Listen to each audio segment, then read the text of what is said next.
Hi అండి, అందరికీ నమస్కారం. Welcome to my YouTube channel అండి. ఈ వీడియోలో రాష్ట్రమంతా షాకు. జగన్పై అయితే సుప్రీంకోర్టు కీలక తీర్పు అయితే ఇవ్వడం జరిగిందండి. జగన్కు షాక్ ఇచ్చిన సిబిఐ వాటికి మాత్రం అనుమతి అయితే ఇవ్వడం జరిగింది. సో మొత్తం మీద వీడియోలో ఏముందో ఈ వీడియోలో తెలుసుకుందాము.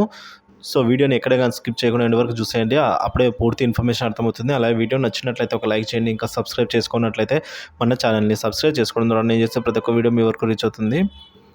ఇప్పుడు వైసీపీ అధినేత ఆంధ్రప్రదేశ్ సీఎం జగన్కు సిబిఐ స్పెషల్ కోర్టు భారీ ఊరట కల్పించింది. అదేంటంటే సీఎం జగన్ విదేశీ పర్యటనకు కోర్టు అనుమతి మంజూరు చేసిందండి. సో విదేశీ పర్యటనకు అయితే నో అబ్జెక్షన్. ఈ నెల 17 నుంచి జూన్ 1వ తేదీ వరకు కుటుంబంతో కలిసి జగన్ విదేశీ పర్యటనకు వెళ్లేందుకు పర్మిషన్ ఇస్తూ నాంపల్లి సిబిఐ కోర్టు మంగళవారం ఆదేశాలు జారీ చేసింది.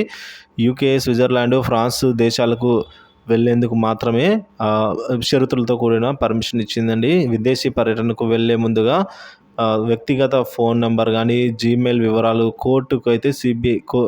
కోర్టుకు సిబిఐకి ఇవ్వాలి అని చెప్పి జగన్ను కోర్టు ఆదేశించింది. కాగా అక్రమాస్తుల కేసులో నిందితుడిగా ఉన్న సీఎం జగన్ విదేశీ పర్యటనకు వెళ్లేందుకు బెయిల్ షరతులు సడలించి అనుమతి ఇవ్వాలని కోరుతూ నాంపల్లి సిబిఐ కోర్టులో పిటిషన్లు దాఖలు చేశారు ఆయన.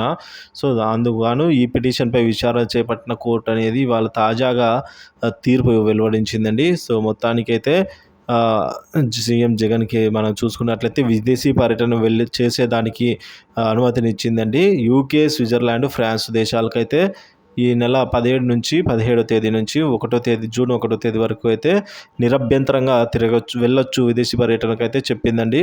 అయితే వ్యక్తిగత ఫోన్ నెంబరు, జీమెయిల్ వివరాలు అయితే కోర్టుకు సిబిఐకి సమర్పించాలని ఆదేశాలు జారీ చేసింది. సో దీనిపై మీ అభిప్రాయాన్ని కామెంట్ చేయండి. సో ఈ విధంగా ఇలా అయితే జరుగుతోందండి. వీడియో నచ్చినట్లయితే లైక్ చేయండి. ఇలాంటి వీడియోస్ కోసం మన ఛానల్ని సబ్స్క్రైబ్ చేసుకోండి. Thank you for watching this video.